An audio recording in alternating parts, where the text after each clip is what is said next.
सीधे नेपाल से बड़ी खबर बता देते हैं, क्योंकि नेपाल में एक ऐसा हादसा हुआ जिसने सभी को चौंका दिया। लैंडस्लाइड के बाद नेपाल में 2 बस त्रिशूली नदी में बह गईं। ये तस्वीरें हम आपको लैंडस्लाइड की बता रहे हैं। यहीं से ये बस होकर गुजर रही थी। 2 त्रिशूली बस बताई जा रही है जो कि नदी में बह गई। त्रिशूली नदी में, जिस नदी में 2 बसें यात्रियों से भरी थी, वो नदी का नाम है त्रिशूली, जिसमें ये बह गई। लैंडस्लाइड के बाद ये भीषण हादसा हुआ है जिसमें 62 लोग नदी में बह गए बताया जा रहा है। एक बस वीरगंज से काठमांडू तो दूसरी बस गौर से काठमांडू जा रही थी। पहाड़ पर लैंडस्लाइड के कारण हादसा सामने आया। घटना नारायण घाट और मुंगलिंग के बीच की बताई जा रही है। मरने वालों में कई सारे भारतीय भी शामिल हैं। एनडीआरएफ एसडीआरएफ की टीम वहां पर जुट गई है। बचाव कार्य जारी है। 62 यात्री बताया जा रहा है कि नदी में बह गए हैं। कितने लोगों को बचाया जा सकता है, कितने लोग बाहर आएंगे, फिलहाल ये आंकड़े अभी तक निकल कर नहीं आए। लेकिन भीषण यह हादसा नेपाल में लैंडस्लाइड के बाद 2 यात्री की बसें उस रोड से गुजर रही थी। लैंडस्लाइड का हुई शिकार। दोनों बसें नदी में, त्रिशूली नदी बताई जा रही है, जिसमें गिर गई और उसमें सवार यात्री नदी में डूब गए हैं। कितने यात्री भारतीय भी बताए जा रहे हैं, लेकिन वो आंकड़ा एग्जैक्ट जो फिगर है वो फिलहाल नहीं आ पाया है। तस्वीरें हम आपको दिखा रहे हैं। बचाव कार्य वहां पर शुरू हो चुका है। बचाव कार्य में कितने लोग बाहर आ पाते हैं और कितने लोग इस घटना का शिकार हो गए हैं, फिलहाल ये जब आंकड़े आएंगे तो आप तक जरूर न्यूज 18 राजस्थान बताएगा। लेकिन नेपाल में लैंडस्लाइड के भीषण हादसा, इसके पहले हमने उत्तराखंड के चमोली में देखा था, भीषण लैंडस्लाइड हुआ था, लेकिन गनीमत वहां पर यह रही थी कि वहां पर कोई भी शख्स उस समय मौजूद नहीं थे। हाँ, कुछ पशु जरूर थे, लैंडस्लाइड होते हुए भी वो बाहर आ गए थे। लेकिन ये अब नेपाल में लैंडस्लाइड की ये भीषण तस्वीर आप देख सकते हैं। इस समय 2 यात्री बसें गुजर रही थी जो त्रिशूली नदी में गिर गई। 62 यात्री इसमें बताए जा रहे हैं जो नदी में डूबे हैं।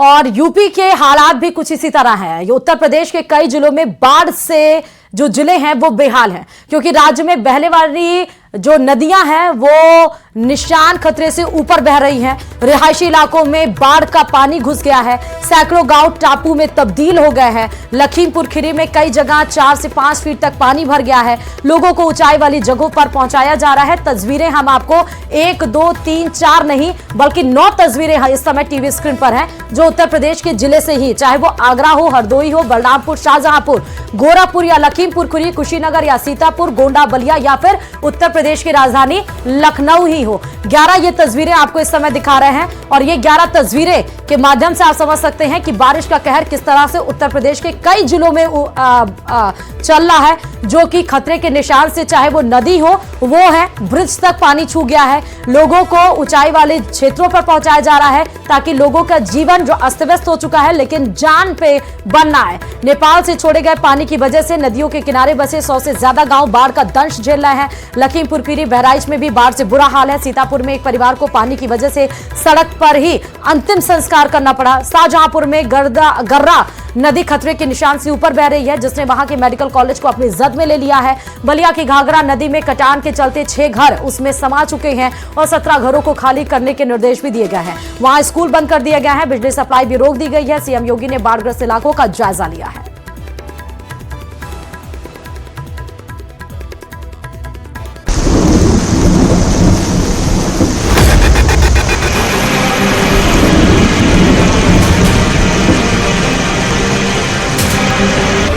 आधे हिंदुस्तान पर लगा बारिश का आपातकाल।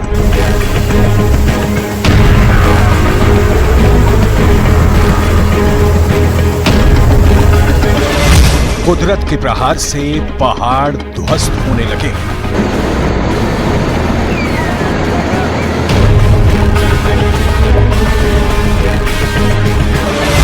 मौसम का विकराल रूप और गरजते बादलों ने उत्तर प्रदेश से असम तक तबाही मचा दी।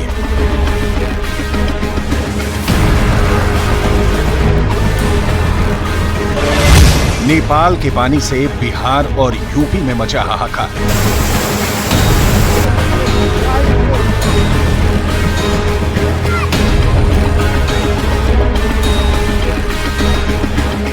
पहाड़ों पर जमीनें धंस रही हैं, बादल फट रहे हैं, चट्टानें गिर रही हैं। बारिश के बीच हिमाचल प्रदेश के चंबा से दिल दहला देने वाली एक तस्वीर सामने आई है। वहां मणि महेश डल झील की ओर जाने वाले रास्ते पर एक पहाड़ी दरक गई।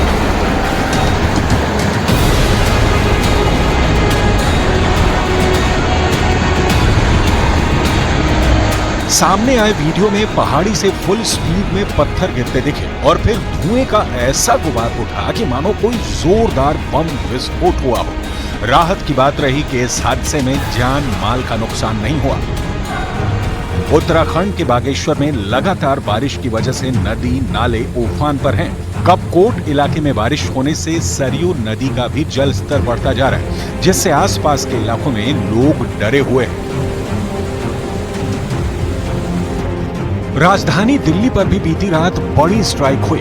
दिल्ली को हरियाणा से पानी देने वाली बवाना मुनक नहर में देर रात 1 बजे एक बड़ा हादसा हुआ। जेजे कॉलोनी की तरफ से नहर की दीवार टूट गई, जिसकी वजह से नहर का पानी आसपास की कॉलोनियों में भर गया।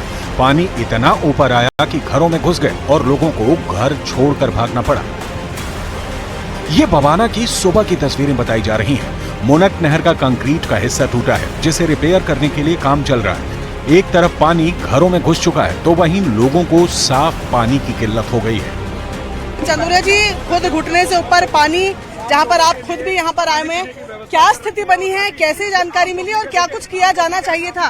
रात को 2:30 बजे मुझे फोन आया कि यहाँ पर JKLN ब्लॉक में पानी आया है। जी, घर पे कोई जा नहीं सकता है, चूल्हा कोई जला नहीं सकता है, कह रहे ना खाने पीने का इंतजाम हुआ है, ना पीने का पानी का इंतजाम है। पीने के पानी के टैंकर जल बोर्ड के लग गए हैं। कोने के ऊपर खाने का टेंट लगा हुआ आप देख सकते हैं। भारतीय जनता पार्टी के कार्यकर्ता बैठे हैं। नदियों में उफान इस कदर है कि लोगों के गले तक पानी पहुंच चुका है। सबसे ज्यादा दिक्कत नदियों के आसपास के इलाकों में हो रही है, जहां लोगों के घरों में सैलाब का पानी घुस गया है। जहां पहले गाड़ियां सरपट दौड़ा करती थी, अब वहां NDRF की नाव के जरिए लोगों का रेस्क्यू किया जा रहा है। मकान खुद डूब गया, हमारे मकान में 3 फुट पानी है। और निरंतर कल ट्रैक्टर से हमने निकाला गया हम सब लोगों को। एक तरफ आसमान से आफत की बारिश हो रही है, तो आसमानी बिजली भी काल बनकर बरस रही है। बिजली गिरने से बीते 24 घंटे में उत्तर प्रदेश में 16 लोगों की मौत हो गई है। चंदौली में 6 लोग आसमानी बिजली की चपेट में आकर मारे गए।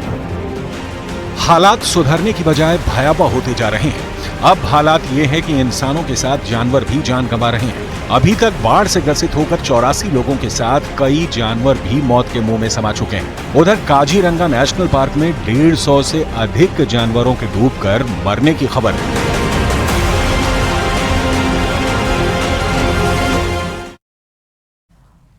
और सीधे आपको जयपुर यानी विधानसभा लेकर चलते हैं, जहां सदन की कार्यवाही शुरू हो चुकी है। क्या कुछ आज रहने वाला कार्यवाही में, वो आपको सीधे दिखाते हैं। और विभागों के भी काम हो उसके, ये हकीकत है। मंत्री जी का उत्तर है ना। माननीय अध्यक्ष महोदय, मैं आपके माध्यम से नेता प्रतिपक्ष को बताना चाहता हूं कि ये आपके टाइम में भी होता है, या जब सरकार बनती है तो पुराने कार्यों की समीक्षा होती है। और क्योंकि उत्तर सुनिए, टेंडरों के अंदर मैं उत्तर दिलवा बिना ऑडिटिंग नियमों की पालना करते हुए टेंडरों को अपलोड कर दिया गया, इस कारण से ये टेंडर निरस्त हुआ। श्री जुबेर खां, प्रश्न संख्या 1205। माननीय मंत्री महोदय।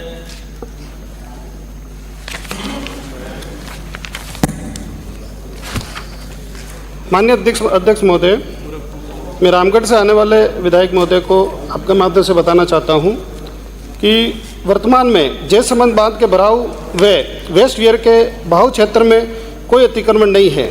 सिल्ली सेठ बांध के भराव क्षेत्र में कोई अतिक्रमण नहीं है, लेकिन बहाव क्षेत्र में 16 अतिक्रमण चिन्हित किए गए हैं, जिसका विवरण परिशिष्ट ए प्रसंगनल है। खंड ख, सिल्ली सेठ एवं जयसमंद बांध के बहाव क्षेत्र में अतिक्रमण विधि सम्मत कार्रवाई कर हटाए गए हैं तथा हटाने की कार्रवाई की जा रही है। इस संबंध में यदि कोई अधिकारी कर्मचारी दोषी पाया जाता है तो जांच कर उसके खिलाफ कार्रवाई की जाएगी। खंड ग, सिल्ली सेठ के वेस्ट वियर से बहने वाले पानी के बहाव क्षेत्र के 16 अतिक्रमणी निजी खातेदारी में दर्ज होने के कारण उन्हें राजस्व विभाग से समन्वय कर हटाए जाने की कार्रवाई प्रक्रियाधीन है। माननीय सदस्य पूरक। अध्यक्ष महोदय, मंत्री जी ने कहा है वर्तमान में जयसमंद बांध के भराव व वेस्ट वियर में बहाव क्षेत्र में कोई अतिक्रमण नहीं है। मैं आपसे निवेदन करना चाहूँगा कि जिला प्रशासन ने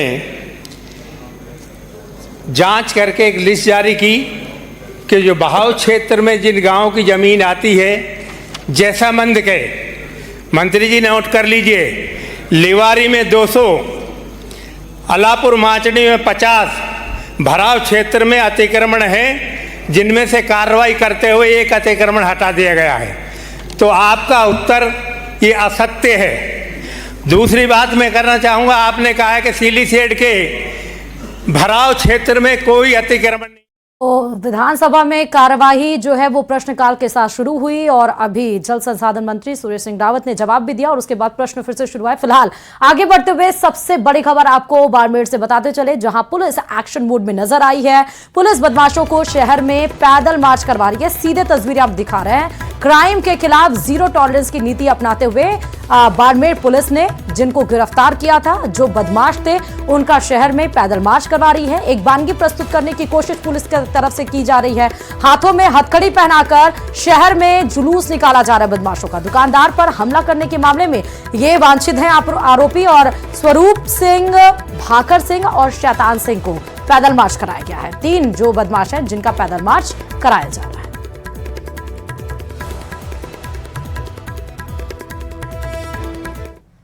और अब सीधे खबर दिल्ली के बवाना से है, जहां पर मुनक नहर देर रात टूट गई है, जिसकी वजह से आसपास के रिहायशी इलाकों में पानी भर गया है। यह पानी इतना ज्यादा था कि 1 से 2 घंटे में ही लोगों के घरों में कमर तक पानी पहुंचने लगा, जिसके बाद लोग अपने ही घरों से बाहर निकलने को मजबूर हो गए। ग्राउंड फ्लोर के लोग ऊपर के फ्लोर पहुंच गए। सुबह होते होते नहर का पानी सैकड़ों घरों को अपनी जद में ले चुका था। लोगों के घरों में पानी घुसने से उनके बिजली के उपकरण, पानी की मोटर, घरों में रखा सामान खराब हो गया। इसी पर देखिए खास रिपोर्ट।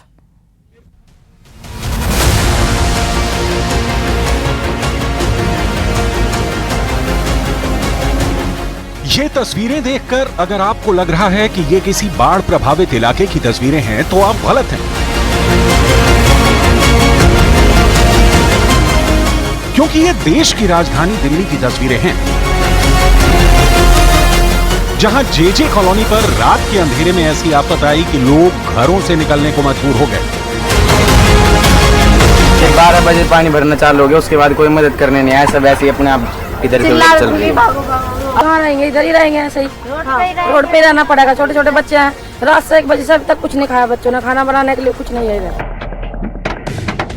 रात 12 बजे जेजे कॉलोनी दिल्ली, और ये सब हुआ आधी रात के वक्त, जब मुनक नहर की दीवारों ने जवाब दे दिया।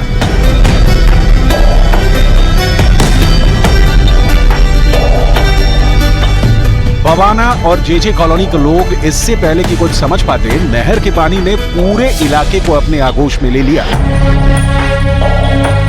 देखते ही देखते नहर का पानी घरों के दरवाजों को चीरता हुआ कमरों में पहुंच गया। जो चैन की नींद सोने जा रहे थे, उन्हें पानी ने बाहर निकलने को मजबूर कर दिया। 1 बजे रात से हम सारे के सारे घूम रहे हैं, ठिकाना ढूंढ रहे, इधर आ रहे हैं, तो बच्चे सबको भी देखना पड़ रहा है, घर भी देखना पड़ रहा है। अब कहाँ जाए बताओ? अभी तक किसी ने कुछ नहीं किया। पानी कम होना चाहिए ना, पानी अभी तक कम नहीं हुआ। अचानक आई इस आफत ने लोगों का घर से निकलना दुश्वार कर दिया। रोजमर्रा की जरूरतों को पूरा करना लोगों के लिए चुनौती बन गया। यही वजह थी कि मौके पर नॉर्थ वेस्ट सीट से बीजेपी के सांसद योगेंद्र चंदोलिया भी ग्राउंड जीरो पर पहुंच गए।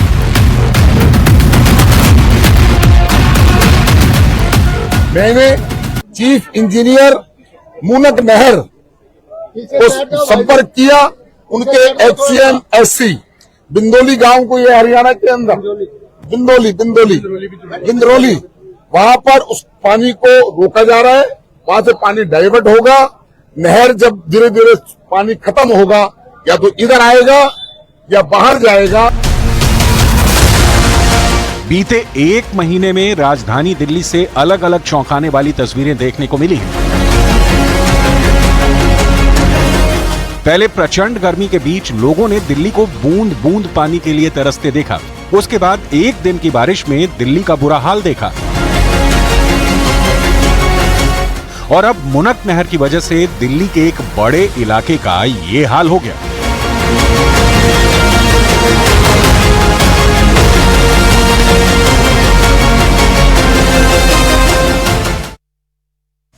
और इधर सियाचिन में साथियों को बचाने में शहीद हुए कैप्टन